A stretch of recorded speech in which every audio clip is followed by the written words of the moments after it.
Howdy, everybody. I'm so stoked that you guys are here. Is it weird that I'm holding the microphone for such a small group? All right. Well, Gunas Chish, Chilkoot Kwan, Gunas Chish, Chilkat Kwan. We gather on the traditional lands of the Chilkat and the Chilkoot peoples, and we are in the Tribal Government Office of Skagway Traditional Council, and we represent all the Tlingit citizens living here in Skagway. Gunas Chish, has anybody heard this word? Couple people have. Gunas Chish is a Tlingit word that is typically used to say thank you or hello, but it roughly translates to without you, none of this would be possible. It's a really profound word. And so when we say Gunas Chish, we're acknowledging that it takes a village to put things together. And events like this, it's the same thing. You know, it takes a lot of people in order to pull these things together. And it's important information here in Skagway. So Gunas Chish to Isabel and the Defenders of Wildlife, Gunas Chish to Alana and the Skagway Development Corporation, Gunas Chish to Anne Marie from the Solid Waste Advisory Committee, to Claire from Bruco, which will all be heading down there after this to get some free apps and do some burger night. And that's also when the Q&A session is going to happen for this. So we're just going to kind of bang through most of this and then do a Q&A down at Bruco. Pretty good with that?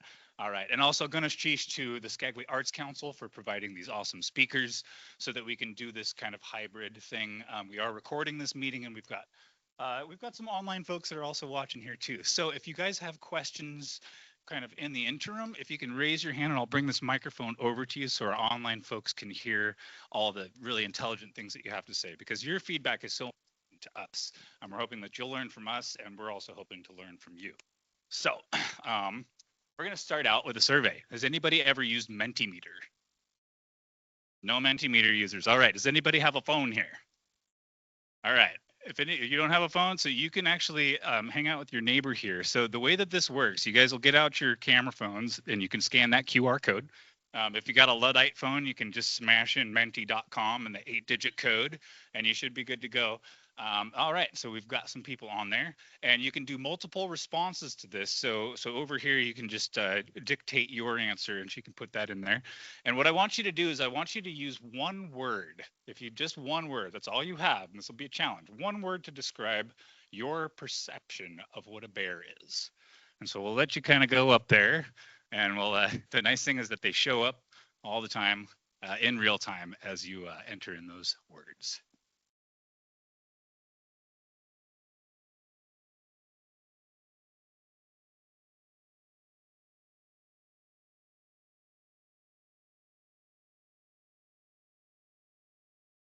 Hey, this is a great little array of words right here. I was expecting more of scary, hungry, things like that. Typically, Western folks, Western folks have this perception of bears as being dangerous and scary. You know, go out hiking and you're like, oh, I don't want to run into a bear. You go camp. I sleep in a hammock when I camp. They call it a bear burrito. I mean, you were just sitting there ready for a bear to get you, right? But as a Westerner, I have integrated working here for Skagway Traditional Council with more of Tlingit culture, and I've realized my Western perceptions are somewhat skewed. Really, bears are just like us. They breathe the same air, they eat the same things, they have good days, they have bad days. And in Tlingit culture, bears are not seen as a resource to be managed or something to be scared of. Bears are seen as an extension of the family. And we do live in bear country. I'm going to quick switch because I like maps. Over to this guy right now. So we're all familiar with this, right? We know we're in Skagway. And when you're in Skagway, you can tell that we live in bear country. You just got to look around to the mountains. But do you guys understand how isolated we really are here? It is impressive. And I know you guys understand, but I like to just show it. This is zooming out to the two largest close communities, Whitehorse and Juneau. They are very long ways away, and everything in between of that is definitely bear country and has been since time immemorial. So we're guests here, and as guests, we should be acting accordingly.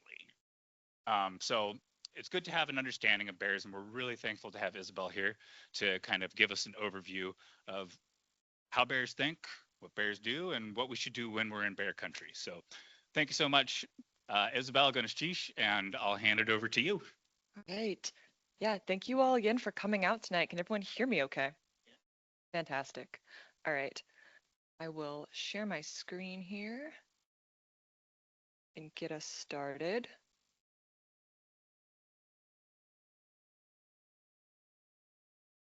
All right. So my goal today with the bear safety presentation is to provide knowledge that empowers you to more safely enjoy the outdoors here in bear country. So trying to avoid, thinking about going hiking as a scary thing where you might encounter a bear and instead feeling really prepared that, okay, I know what to do if I find myself in this situation. So just to quickly introduce myself, my name is Isabel Grant. I work for Defenders of Wildlife. This is a national nonprofit organization. Our headquarters is actually in DC, but I work for the Alaska Field Office, and Defenders has several field offices throughout the lower 48. But I received my bachelor's from the University of Massachusetts in Amherst and my master's at Tufts Veterinary School, where I focused on human-wildlife conflict and coexistence. And so after school, I moved to Anchorage, began working for Defenders. Um, I managed the organization's electric fence incentive program.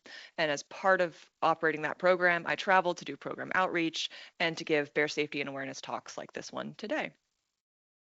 Also in Anchorage, I represent Defenders on the Anchorage Bear Committee's Education Subcommittee, and through that I have been trained by Alaska Department of Fish and Game as a wildlife safety instructor. So in the summer in Anchorage, I will give Alaska Department of Fish and Game's presentation on this topic. But this one here today is the one that I created. All of my information comes from the Interagency Messaging Framework for Bear Safety. This is an internal document that's used by professionals to standardize our approach to bear safety education so that when you see a presentation from me or one from Fish and Game, you aren't getting different information and it can stay really consistent. So no one's confused. So this is just a brief outline about what I'll be going over, a few topics. And so just to reiterate, Skagway is bear country. We're surrounded by the Tongass National Forest here, surrounded by great bear habitat. We have bear habitat butting directly up against the urban space of the town. And part of the reason that Skagway and the area around it is such great bear habitat is because there's an abundance of food sources here for bears, especially calorie-rich food sources like salmon. Bears are opportunistic omnivores, so this means that they eat a wide variety of foods based on what's available seasonally as well as what's available in their home ranges throughout the season that they're awake. So from the moment that they exit their dens, their job is pretty much to eat food. They have an amazing sense of smell that allows them to seek out food across their home ranges. And it's essential to their survival and to their reproduction that they build up enough fat stores to survive the winter. So Skagway has both brown and black bears in the area, and the best way to tell them apart is actually not by their coat color. Brown bears can be black bears can be brown, and they can both range from cinnamon to blonde to even white bears, the Commodore spirit bear of the black bear, as it's known by the Canadian First Nations people, and even blue bears in Glacier Bay National Park. So the best way to identify bears is actually from their body shape, their face profile, and their ears. So as you can look at this diagram, you can see that brown bears or grizzly bears have a very distinctive shoulder hump. That's because they have very powerful digging muscles. They actually evolved in a more plains type environment. They also have a concave or dish-shaped face, and they have shorter ears. If you're looking at their paws and at their tracks, brown bears have longer, straighter claws, again, better for digging. And if you look at their tracks, you can kind of draw a straight line across their toes. Now, if you look over at the black bear, you can tell that they don't have that same shoulder rump. They actually have a rump that is higher than their shoulders. They have a more straight line back profile. They typically have taller ears, and they have a longer, straighter face and nose. If you're looking at their claws and tracks, their claws are more curved and they're shorter, better for climbing trees. And in their tracks, if you try to draw kind of a line through their toes, you'll notice that they don't actually all fit in that line. It kind of cuts one of them off. So if you're looking at tracks on a trail and you're trying to figure out what track that bear might belong to, that's a good test to see. So as we move into this next section that's going to be about how can you avoid encountering bears on the trail and what do you do if you encounter one, I'm putting a lot of emphasis on personal responsibility and critical thinking. So being prepared to enjoy the outdoors, to recreate, and knowing what to do before you encounter a bear and kind of having that response rehearsed in your head.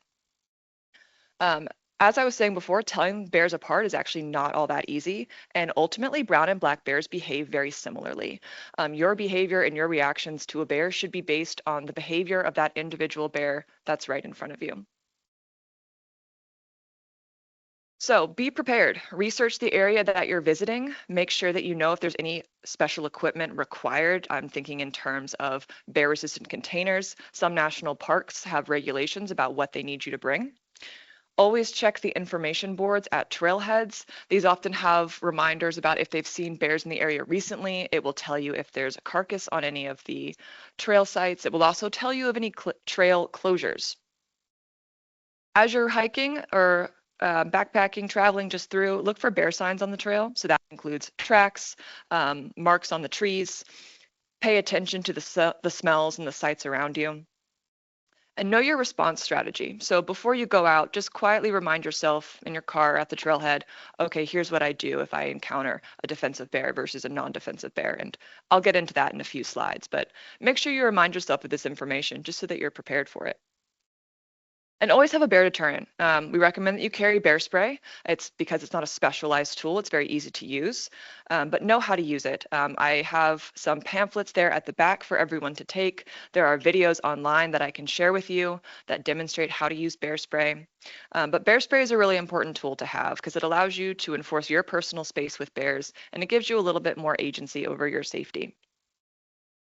When you're carrying your bear spray, don't put it in the bottom of your backpack. Don't have it in your water bottle holder. It's harder to reach that way if you need it quickly. It's recommended that you always have it either strapped to your waist or across your chest. So some tips to avoid encounters as you're on the trail. Number one, make noise. This helps you avoid surprising a bear. So it alerts them to your presence as you're going around. Be alert and aware of your surroundings. Again, looking for bear signs, tracks, trails, paying attention to things like congregations of scavenging birds, fresh piles of dirt and debris, strange smells. Those are all signs that you might be near a carcass or a recent kill site. And if you notice those things, you want to make sure that you leave that area immediately. Travel in a group. The likelihood that you will encounter a bear significantly decreases when you're in groups of 3 or more people. Avoid wearing headphones, again, so that you can be aware of your surroundings. When you're coming around tight turns, blind curves, streams and rivers, slow down, especially around streams and rivers because the noise can mask your footsteps. It can also help mask the sound of a bear moving through that area. And if you are hiking with a dog, we really recommend that you keep your dog on a leash. Dogs can really aggravate wildlife. They might chase it. They can very easily escalate an encounter with a bear and result in a bad outcome for both you, your dog, and the bear.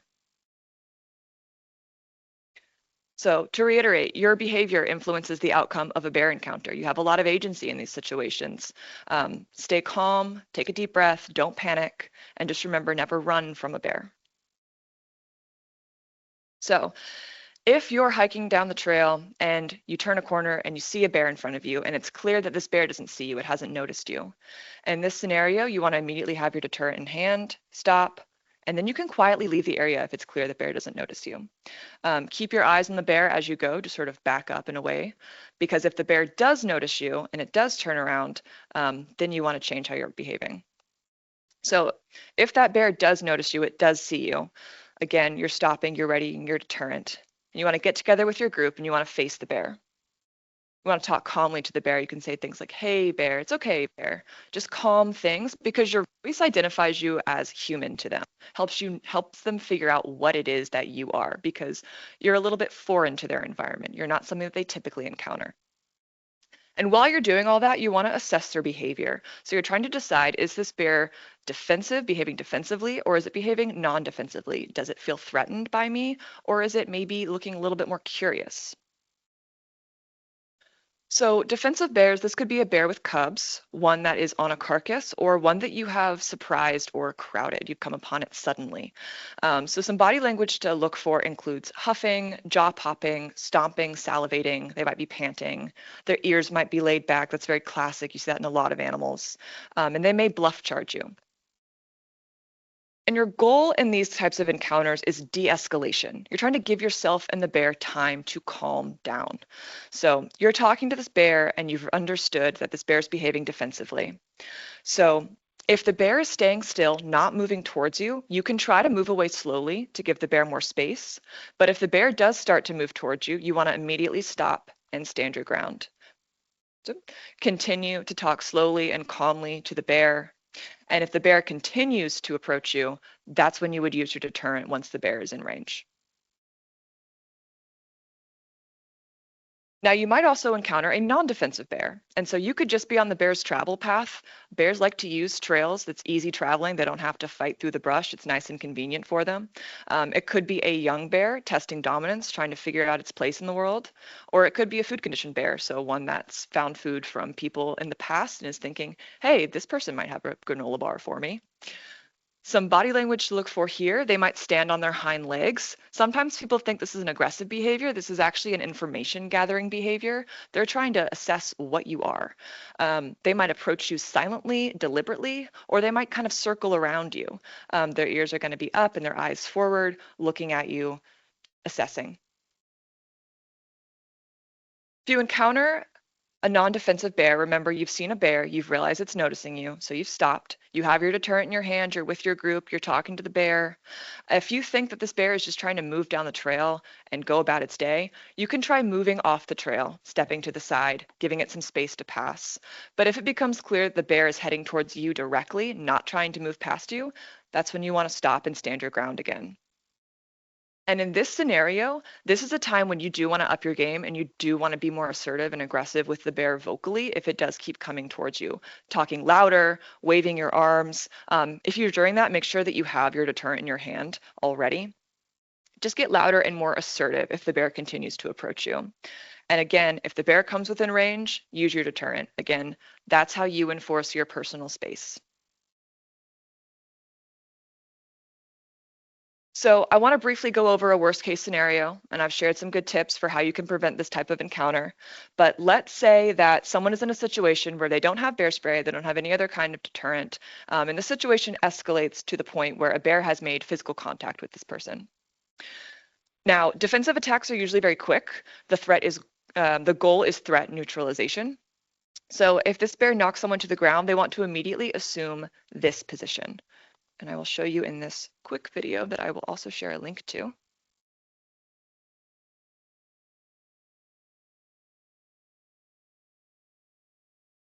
So there's no audio on this, but this is kind of the moment before that. This person is seeing a bear.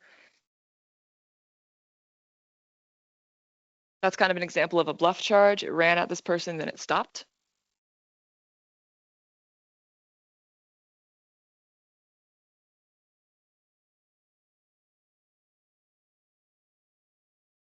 You can see this person moves away once it's clear that the bear has sort of lost interest. Oh, it started going towards her again, so she stops, stands her ground. And that's an example of the bear's continuing to approach, it's in range, she's used her bear spray. Now in this scenario, this person is exhibiting what you would do if you're knocked to the ground by a bear. So you get in this position, your hands behind your neck, your legs spread. If you're wearing a backpack, you can keep that on for some added protection. This position, it's really hard to roll you over, so it kind of protects your most important organs. And you want to lie really still and motionless for the duration of that encounter. Once the bear leaves the area, it's important to stay down like that. Getting up too soon might make them think that the threat is still present, might cause them to attack again. So you just want to remain lying there kind of as still and as silent as you can until you're 100% sure that they've left the area.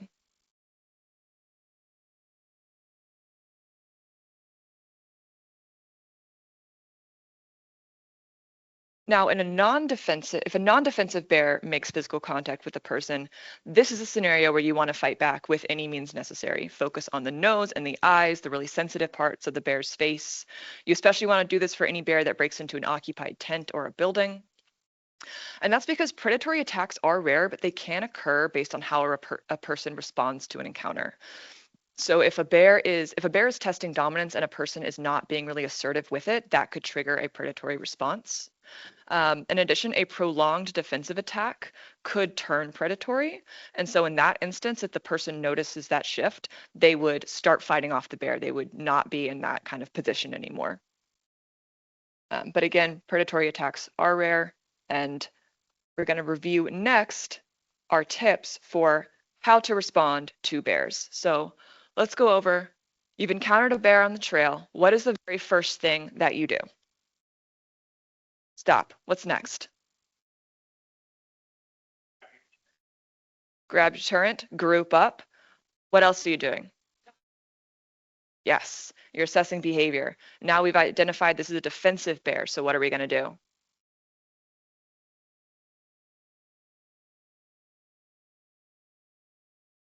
Stand your ground. Yeah, give the bear time to calm down, stand your ground. And then the bear keeps coming towards you. What do you do then? Exactly, deploy your bear spray. One thing to note is don't ever lie down in advance. That takes away kind of all your agency over the situation. Don't ever lie down or get on the ground unless you have been physically put there. But if you have bear spray, you can hopefully avoid being in that situation. And yeah, if the bear starts to get close, use your bear spray.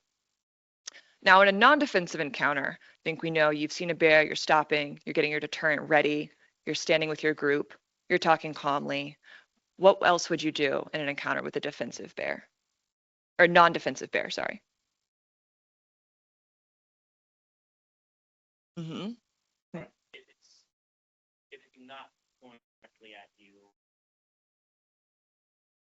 Mm-hmm. Yeah, you can try to move out of the bear's path if possible, give them a clear exit route. If they keep coming towards you, what do you do? There you go. Get louder, more assertive. You can tell the bear to go away. They won't know what you're saying, but they might understand your tone. And of course, if the bear continues to approach you, that's when you bear spray. Excellent. All right, so let's review our tips for avoiding bear encounters. What's one thing you want to do when you're on the trail? Be loud, have a deterrent. What's another thing? Be in a group. What's something that you don't want to have? Headphones. What else can you guys think of for avoiding bears and on the trail? Excellent. Slowing down, being alert. Never approach a bear. And then if we think that we see a bear carcass, do we want to or a carcass like a moose or something, do we want to go up to it and see if we can see a bear? Exactly. Yeah. Immediately leave the area if you think you're in a place where a bear has recently made a kill. So now I want to go through some activity-specific advice. So how many people here like to mountain bike? Amazing. Well, mountain biking, as fun as it can be, is a higher speed activity, which means it's higher risk. You have less time to react to a bear. The bear has less time to react to you. So just keep that in mind. Always make sure you're carrying bear spray or another kind of deterrent. I always recommend bear spray. Attach that to yourself or to your backpack. So across your front strap or across the waistband. Remember, we're not putting our bear spray in our backpack or in water bottle holders. Just make sure you're not attaching it to your bike in case you're ever separated from that. And that kind of goes if you're carrying anything that's not physically always attached to your body. Don't attach your bear spray to it. Keep it on you. Slow down when you're approaching blind curves. Avoid the areas commonly traveled by bears. Avoid areas with kind of limited visibility, and try to ride in groups. Trail running, similar. You're not going as fast as mountain biking, but it's still a higher speed activity, so there is still a little bit more risk than if you're just walking. Again, always carry bear spray, slowing down around those blind curves. And again, avoiding those areas commonly traveled by bears or where you know there's limited visibility. And try to run in groups or at least with one other person. For camping, like I said, bears like to use our roads and our trails. It's easy to move. So when you're camping, you want to camp away from those and away from streams and nice open areas where you're clearly visible and where wildlife have plenty of space to move around you. Use bear-resistant containers to store food and toiletries, like this container from Bear Vault. When I go camping, I put all of my food in there. I put all of my toiletries. The only thing that I have in my tent with me is my sleeping bag, my headlamp if I actually need it, and my bear spray. I sleep with my bear spray in my tent, and I do recommend doing that. Use the triangle method when you're camping. So that is having your camp kitchen and your food storage downwind from your tent and separated from each other. And now this diagram says 70 big steps. You might read it as 100 feet. The distance is not quite as important because depending on where you are, you might not actually have enough room to make it that far. But just try to space that out as far as you can. And I would say one of the most important pieces is just making sure that all of that stuff is downwind of your tent. And certain national parks will have regulations about what kind of bear-resistant container they want you to use. So again, that goes back to making sure you're looking that up before you go out and you're aware of any kind of requirements like that. If a bear approaches your campsite, defend your campsite, group up together, yell, bang pots, stand your ground, use your bear spray if you have to. But if that bear returns and you drive it off again, that's your sign to leave the area. That's clearly a spot where that bear wants to be. So just go ahead, pack everything up, move to a new location. Um, and another thing is you can use portable electric fences for additional protection. You can put them up around your food or around your tent itself, but they are not a replacement for these precautions. They are something in addition to. If you're fishing, it's really important to make sure that you don't allow a bear to obtain a fish from you. We don't want bears to develop an association between people fishing and, oh, hey, easy fish. If a bear is near enough to hear the fish splashing, if it appears while you're fishing, you want to immediately stop. You want to cut that line if a bear appears while you have a fish. If you catch fish, make sure you're bleeding them to the water, into the deep, fast-moving water. Same with depositing the guts and other remains. If there are designated cleaning stations on the river, try to use those as well. And again, check your local regulations. Some spots will allow you to only have stringers of a certain length. Some spots may not allow you to have stringers at all. So just make sure you're aware of all those things. And if you have any coolers that you're taking out with you, keep them with you at all times. Don't kind of leave them off in a distance away where you can't keep an eye on it and that a bear could get into it. If you're hunting, hunting is high risk. You're traveling quietly. Animal remains attract bears. Always carry bear spray in addition to firearms. Be aware that game calls may also attract bears. Have someone look out for bears while you're doing the field dressing and carefully pack any salvaged meat to avoid leaving any trails back to your camp. And I think it goes without saying, cache meat out of the reach of bears. You can use electric fencing for additional protections. And keep any of the clothes that you're wearing that might have, blood stains on them or anything like that as bear attractants. So don't wear them in your tent. Make sure you keep them with your other bear attractant items like your food or your toiletries and things like that. So a couple notes about bear viewing. Bears in bear viewing areas may be more habituated to people than bears in other habitats. They may allow people to get closer to them. Don't take advantage of that. Give bears plenty of space. Allow them lots of exits. Don't crowd them. Try to leave your dog or your bicycle at home. Keep your belongings, especially food, close to you, under your control. Don't ever allow a bear to have any food that you've brought to a bear viewing area. And if you have a guide, listen to your guide, obey all the local rules and regulations. Now, I'll add there are some areas that have become kind of unofficial bear viewing sites because they shared resources. They're places where people go to fish, bears go to fish, and people might decide to go to see bears and to see fishermen.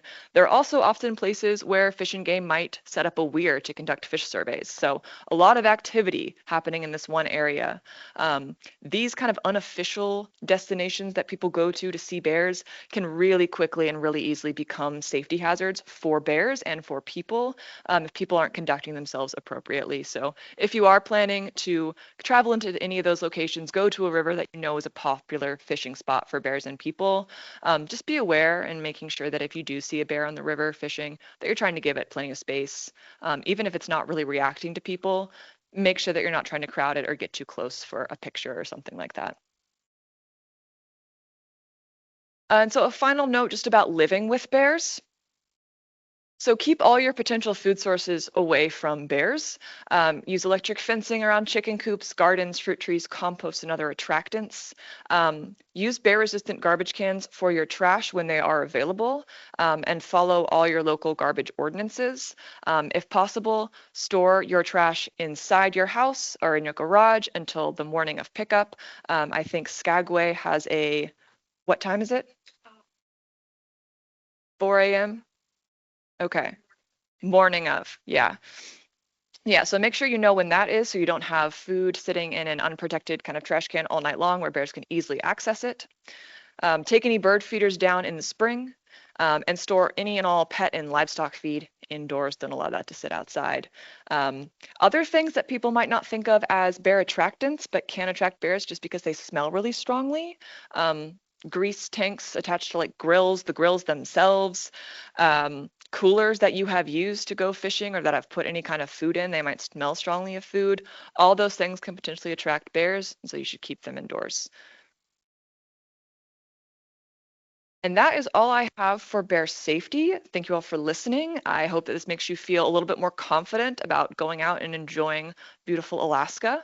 And we are going to do our Q&A session at Bruco, but for any other questions, that's my email and that is my phone number if you want to reach out. I'm happy to send you the full video that I showed you that clip from. So yeah.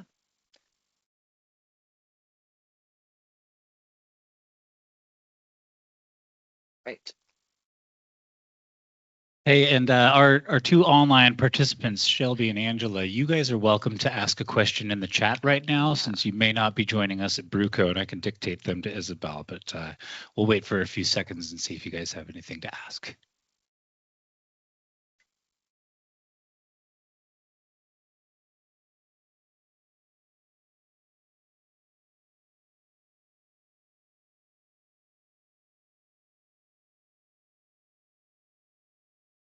Yes. I know we're going to talk more at Bruco, but you mentioned a couple times within range for bear spray. What is that range generally? Yeah, so all bear sprays will kind of advertise a different range on the can. So that's one thing, is to read your can, because there's a counter assault, there's UDAP, there is a brand from a manufacturer in Anchorage called VF Grace. And so they'll all kind of have different distances. And it's also not a perfect science. You know, I'm terrible at kind of spatial guessing. So when you're in an encounter, you're likely not going to know that bear is now 60 feet away from me. So it'll be a little bit of a rough sense. But you know, if you think, and that cloud kind of hangs in the air for a little bit. So if the bear's coming towards you and you spray that and they're not quite in the cloud, they might even just be scared off by the sound, or they might continue to wander into it. So, yeah. We have no questions in the chat, so I think we're good to go. All right. Thanks, everybody.